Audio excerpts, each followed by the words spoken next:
আজকে রান্না করব ব্রয়লার মুরগিটা ধুয়ে পরিষ্কার করে নিয়েছি, একটু ভেজে রান্না করব। একটু আদা রসুন দিয়ে এটাতে একটু মরিচের গুঁড়া, হলুদের গুঁড়া, একটু লেবুর রস দিয়ে দিব, দিয়ে এটাকে মাখিয়ে অল্প একটু সময় রেখে দিব। দেখেন আমি সব মশলাগুলো একে একে দিয়ে দিচ্ছি।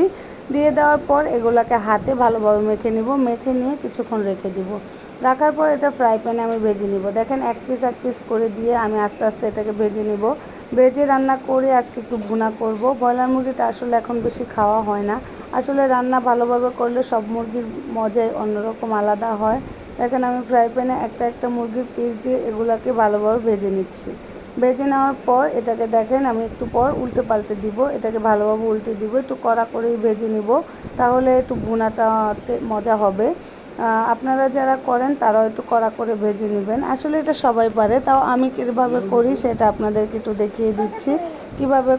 দেখেন উল্টে নিচ্ছি, আমার ভাজা প্রায় শেষ। এখন আমি কড়াইয়ে একটু তেল দিয়ে দিয়েছি, একটু সাথে পেঁয়াজ, কাঁচামরিচ, টমেটো কেটে একসাথে দিয়ে দিয়েছি। এটাকে ভালোভাবে কষিয়ে নিব। আমি একটু টমেটো দিয়ে দিচ্ছি, ভুনা করব তাই। দেখেন এটাতে এখন আমি যেই পাত্রটাতে মশলাটা মাখিয়েছিলাম সেই মশলার পানিটা দিয়ে দিয়েছি। এখন এটা আমি ভালোভাবে কষিয়ে নিব। আগে আদা রসুনটা দিয়ে ভালোভাবে আগে একটু কষাবো। দেখেন আমি আদা রসুনটা দিয়ে দিয়েছি, এখন এটা ভালোভাবে কষিয়ে নিব।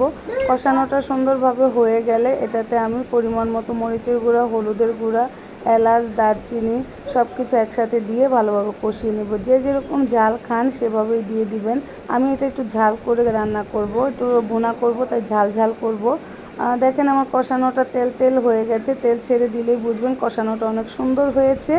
এখন আমি এটাতে ওই ভাজা মুরগি পিসগুলো দিয়ে দিব। দেখেন আমি একে একে দিয়ে দিচ্ছি, সবগুলো পিসই আমি দিয়ে দিব। এই যে ভাজা মুরগির পিসগুলো দিয়ে নেড়ে চেড়ে একটু কষিয়ে নিয়েছি।